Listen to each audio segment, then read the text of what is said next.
We have so much inflammation in the body, and it comes out in illnesses. We go to a doctor with all these complaints, but a lot of it is silent inflammation, including my specialty, heart disease. Heart disease is an inflammatory process.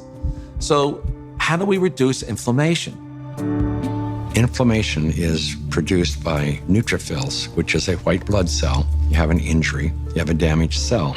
And so these white blood cells come over and they encapsulate the damaged cell and they release reactive oxygen species, which rip electrons from the damaged cell, and that destroys the damaged cell.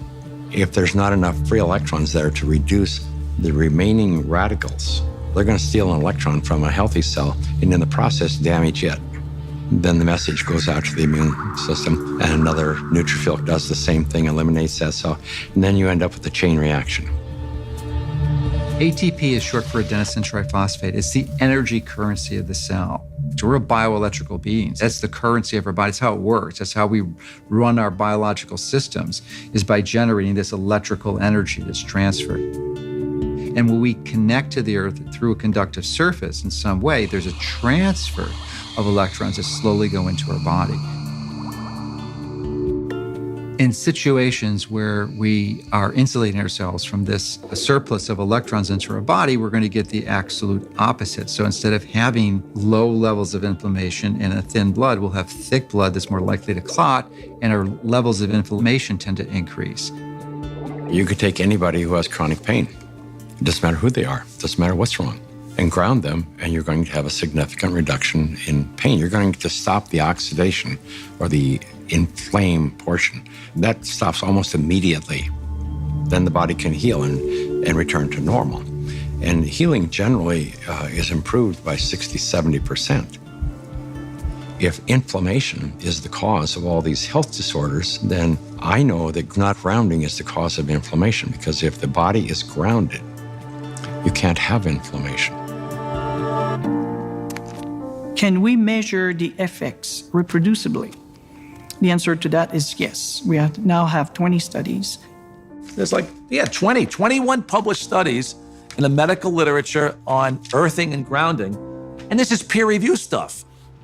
In simple terms, what earthing does is literally, it quenches the fires of inflammation. And if inflammation is the source of all root illnesses, including Alzheimer's disease, cancer, heart disease, diabetes, I mean, the list goes on and on. If you can impact inflammation and, squelch it, kill it, stop it, we're going to be healthier beings. So why hasn't it caught on in mainstream? I can only say it will. There's a well-established, traditional, conventional system that relies on expensive intervention. So they'd like to perpetuate that, and they're not too interested in having some competition coming in for a lot less expensive to sort of sabotage their profit levels. Because their goal isn't to help humanity. Their goal is really, as corporations, is increase their profit. The question becomes, how much of an influence has lack of grounding been in the epidemic of disease that we have? Is grounding a factor? The light switch went on, and I thought, we're doing things completely backwards here.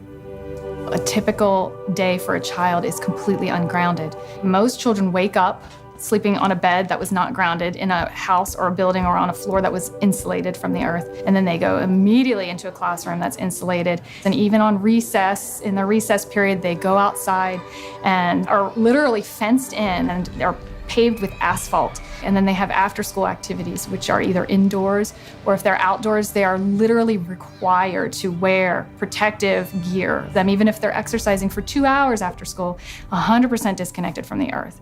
And then they go home and they go inside and they eat dinner and they do homework all hours of the night, and then they pass out in an ungrounded bed. So that's a 24-hour period of time completely ungrounded, and that goes on day after day after day. There's a resistance to integrating novel thoughts. And many times, new ideas aren't implemented until the people who hold the counter opinion die. The good thing about grounding is that you don't need a doctor to tell you to do it. You do not need a physician to recommend it to you. You can try this anytime. It is your birthright because you live on the earth. I ground every day. Hey, I want to be connected to the earth as much as I can. I would say about 95% of the day I am grounded because I believe it's just a no-brainer. Go outdoors, take your shoes off, stand barefoot on the earth, or sit on the earth, put your feet and your hands on the earth, and you will instantly notice the pain and inflammation begin to drain from your body. I got my life back is probably the most common refrain that I hear. Thank you, I got my life back. I got my life back.